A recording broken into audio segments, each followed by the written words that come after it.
on Goblin Reddit. Today's story is...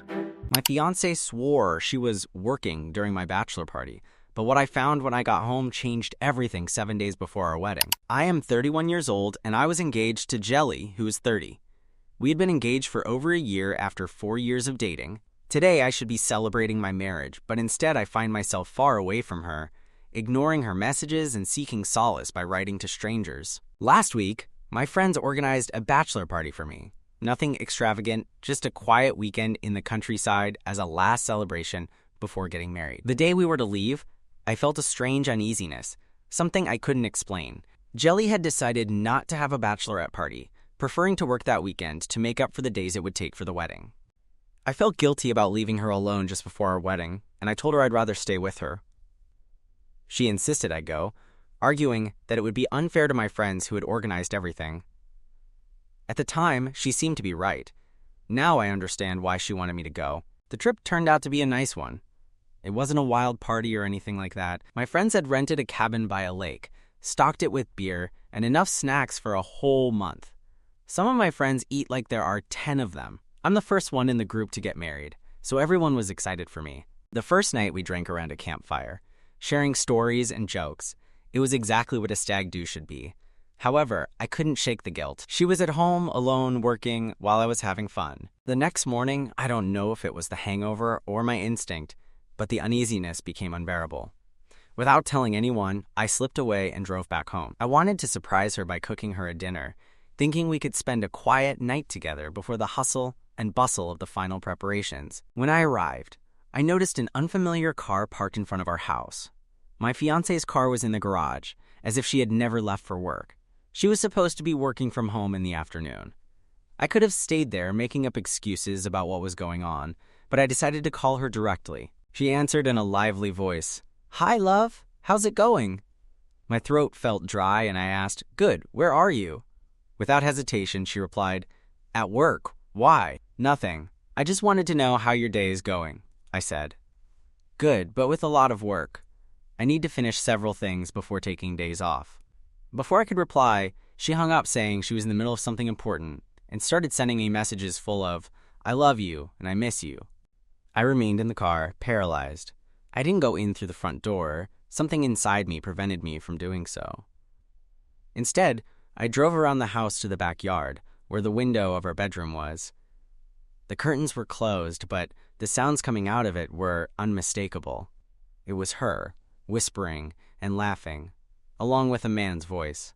I took out my phone and pressed record, not knowing if it would be useful in the future. Standing there, laughing, I heard her say, "I still can't believe I'm doing this here. It's good. I want another round." The man laughed and whispered something I couldn't hear. After a few minutes of silence, I heard their moans, getting louder and louder, until I couldn't bear it anymore. Hearing those words destroyed me. I wanted to burst in and confront them, but my body wouldn't respond. Instead, I silently returned to my car. I could have gone in and ended it all there and then, but I didn't feel the need to confront her. What was the point? I already knew the truth. I just wanted to disappear and never see her again. Going in and confronting them would only have caused me problems, possibly legal ones, while they would continue with their business in my absence. I returned to my friends without saying a word. I drank until I lost consciousness, anything to numb the pain I felt. My friends tried to cheer me up by taking me to the pool, but I could only wallow in my misery and keep drinking. The hours passed in a blur until my closest friend, Sign, pulled me aside to ask what was wrong. They knew I had gone out in the morning, but they thought I had gone to explore the nearby village. I told him everything. He was furious, as angry as I was, as good friends do. It was comforting to have someone react the same way I did. We talked for hours. I told him I didn't want to let her get away with it without consequences. He suggested some pretty extreme revenge ideas. And the best part? I chose one. I knew I never wanted to see her face or confront her again. All I wanted was revenge that would make her feel what I felt. After leaving the resort, Sign took me to her house. I sent Jelly a message saying I would return the next day. She replied casually, "Okay, tomorrow I'll go to my parents' house and stay there until the wedding. See you before I leave." I hesitated before replying no. Let's save the excitement for the big day. She accepted without problems, suspecting nothing. That night, Sign came by my house and saw that the same car was still there.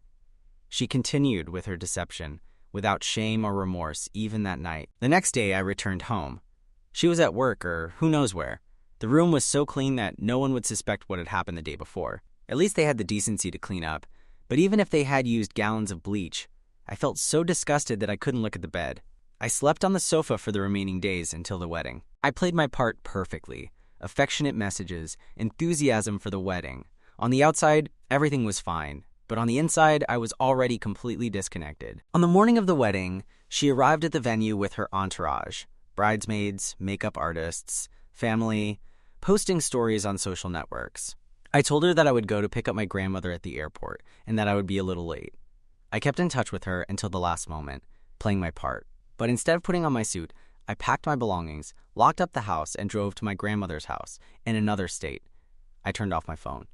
And for the first time in days, I breathed easy. Before disappearing completely, I sent an email to my guests, family, close friends, and colleagues. I told them the whole truth about the infidelity, the lies, and how I found out. I informed them that the wedding was canceled and that they should not bother calling me or writing to Jelly about it. I excluded our mutual friends to prevent anyone from warning her. My parents called me, worried. I explained the situation briefly, but without revealing my plan. Only my grandmother knew what was going on. I called her the night before and asked her not to travel for the wedding. Sign said he would attend the wedding to see what happened and keep me informed. He knows I'm with my grandmother. He called me recently, but I don't feel ready to hear the details. I feel numb, dazed. I don't want to talk to anyone. I have a lot to say, but I can't write anymore for now. I'll update soon. Update 1. I finally spoke to Sign. She told me everything in detail. The wedding day was complete chaos. Everything seemed normal until the guests started asking about me and my family. Jelly tried to call me repeatedly. When I didn't answer, she called my parents, to no avail. She called Sign, who was present, and pretended not to know anything. Her parents began to bombard her with questions. Where's the groom? Is this some kind of joke? Did something happen? Her bridesmaids tried to keep their composure, forcing smiles. But the tension in the air was palpable. The guests formed small groups, speculating and whispering different theories. One of them, invented by his godmother, suggested that I had run off with a work colleague. Finally, her father came on stage and tried to calm the situation. We are experiencing a small delay. Please be patient. His voice was trembling and he was pale, as the wedding was falling apart without explanation. His words did not help. The guests were not naive. They knew something was very wrong. Jelly and her friends soon noticed that none of my guests had attended, which seemed like a premeditated plan. They tried to pressure Sign for information, but he remained firm and acted surprised. Finally, her parents and friends discreetly escorted her from the venue, and one of her bridesmaids announced that the wedding was postponed and that everyone would be notified of the new date. But that wasn't the worst of it. She not only faced the emotional humiliation of being stood up in front of her family, friends, and guests. No, this also hit her where it hurt most, her finances. Jelly had lost a good job a few months before the wedding. After a long search, he found a low-paying job that paid him on a project basis. He barely earned enough to cover his expenses. I assumed most of the household costs. At the time, I didn't care. We had already planned everything, and since I had the means, I offered to cover the wedding expenses without hesitation.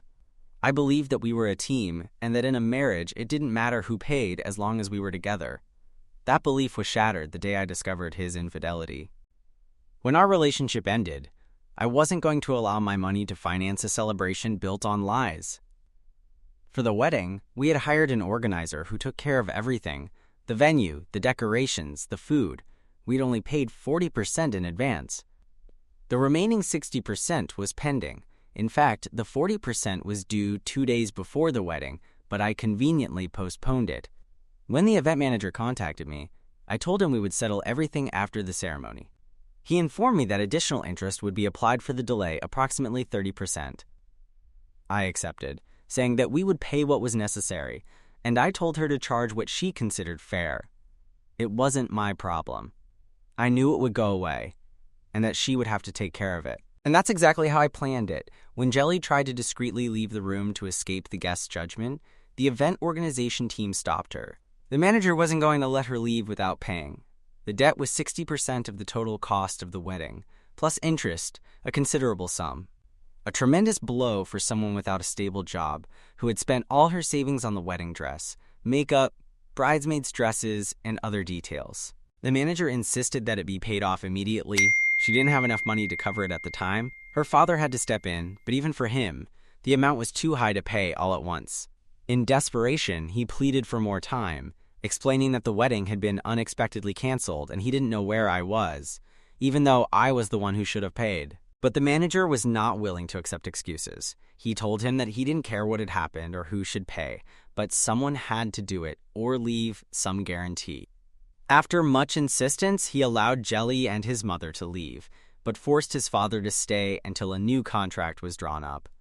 He made him sign it, assuming full responsibility for the payment. If the debt was not settled within the agreed period, they would take legal action. The humiliation of signing those documents in front of some of the people who were still there, including Sign, was intense. His father was furious, cursing loudly. By then, Sign had already shown my email to most of those present, and almost everyone knew the truth.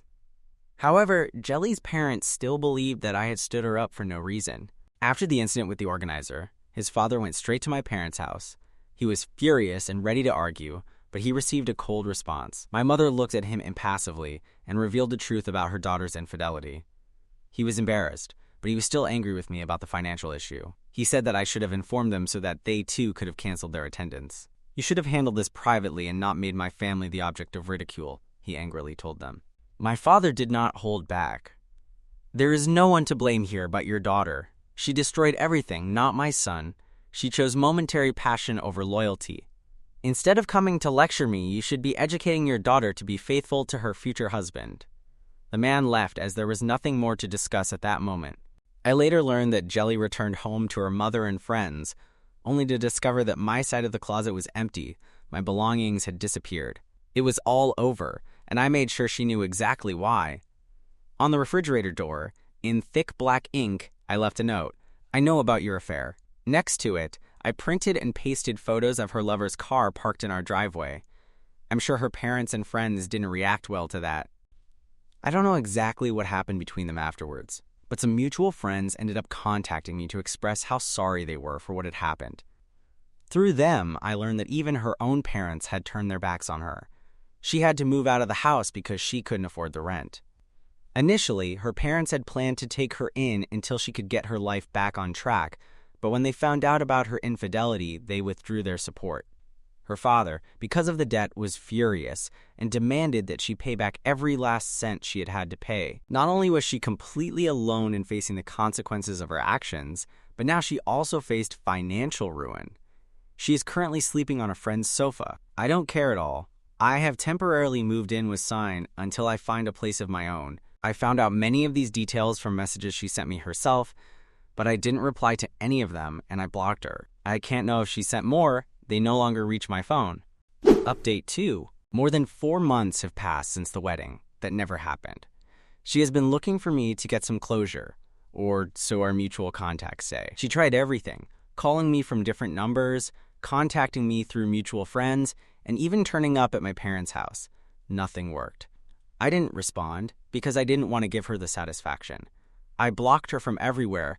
I eliminated her from my life, as if she had never existed. But she was persistent. Her last attempt came in the form of an email. The subject line read, "One last meeting to close this. Please, please, please." I was about to delete it without reading it, but curiosity got the better of me and I opened it. It was long and desperate, full of pleas, apologies, and a request to see me in person, just once. She promised there would be no drama or manipulation, just a chance to explain herself and find some peace.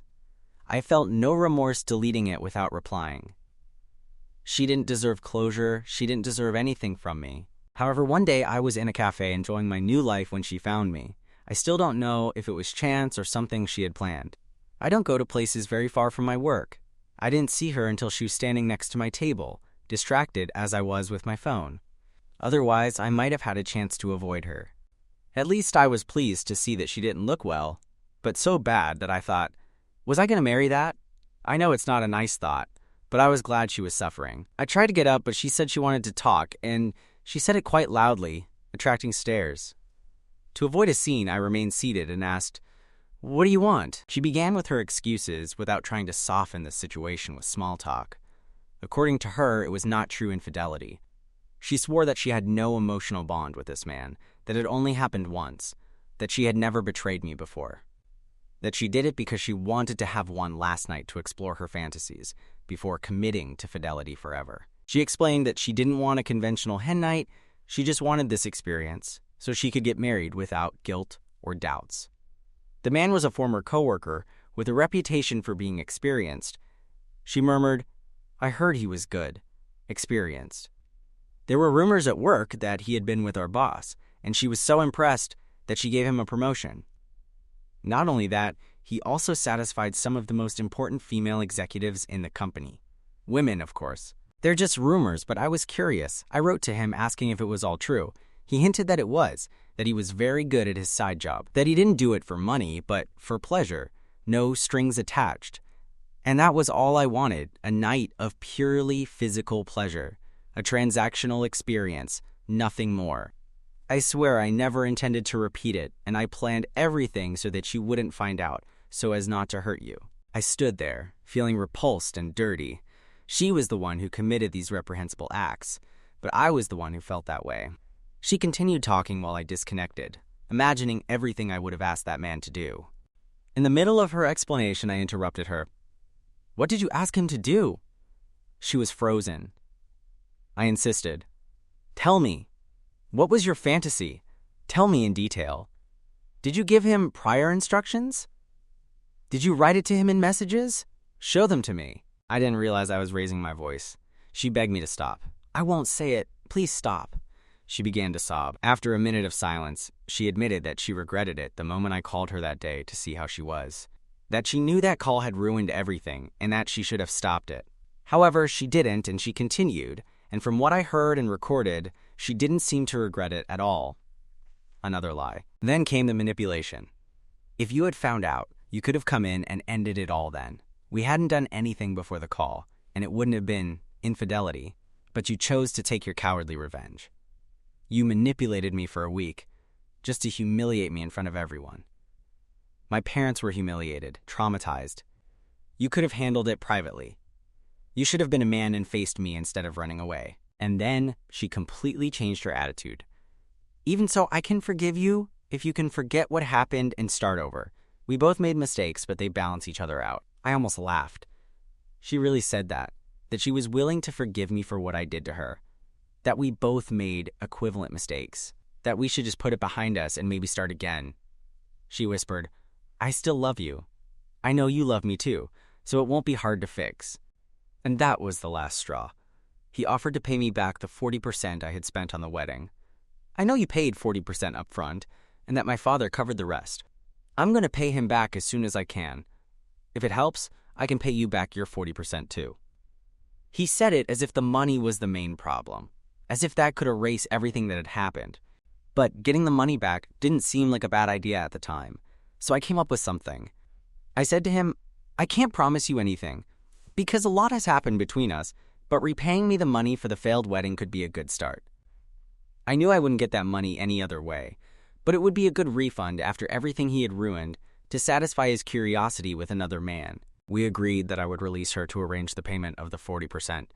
She said it would take her between a week and a month, but she would get some kind of loan to pay me as soon as possible. I know it's not right to deceive people, but deceiving someone who has betrayed you has its justification. Anyway, I didn't promise to get back with her if she paid me back. Technically, I wouldn't be lying. I'll probably update in a month when I know if Jelly has complied with the refund or not. Update 3. I'm not going to deny that these last 2 months I've been somewhat anxious, not knowing if Jelly would finally pay or if she would discover my intentions. But she did, so this is a positive update for me. For those who say that my behavior was wrong, and that I should have even paid for the rest of the wedding, I can put them in touch with Jelly. That way they could be her doormat and wait patiently for her to return after being unfaithful to them, to welcome her with kisses. They would surely enjoy that kind of situation. Finally, the day came to receive my payment, transferred directly from Jelly to my account. Not a penny was missing. She even covered any possible bank charges. I knew this because she sent me a message informing me of this. I asked her how she got the money. I didn't want to get involved in anything illegal, and she explained that she had taken out a loan. With that, she also managed to pay her father. And that loan must have very high interest, because surely the bank lent her at high rates. but that's not my problem. My only concern now is deciding how I will use that money in my life. Before continuing, I want to mention that during this time, I occasionally received messages from her trying to talk about our relationship. I responded with the minimum necessary to keep the idea of paying the money back alive, but without giving false hope. My answers were intentionally ambiguous. Finally came the message that she was probably waiting to send, and that I knew that sooner or later I would have to reply to. In fact, I already had my reply prepared, I just needed to copy and paste it. She asked me, "What happens now?" My reply, which I still have, was, "When you said that I wasn't a man because I didn't stop what was happening, I think you are right, but only partially. A man should fight for his woman, yes, but for one who deserves it. And in your case, you wanted to be with someone just for their reputation, you didn't deserve it. I think you have a certain reputation now, too. I also think that a man should never go back to someone who disrespected him the way you did. So yes, I'm being a man here, precisely what you will never have." After that, I blocked her again. And yes, I know that there are many naive people who don't mind their partners cheating on them. They even applaud them when they come home after being with someone else. That's why they're now worried that I should have paid my share of the wedding even though I canceled it. I'm sorry if I hurt their feelings, but I paid to marry a faithful wife, not an unfaithful one. This is my refund for a fiancé who did not live up to expectations. And if you think that forgiving and paying was the right thing to do in this situation, you can ask her father what he did with her after I gave him his money back. He didn't forgive her either. Nobody wants an unfaithful person unless your dignity has completely disappeared.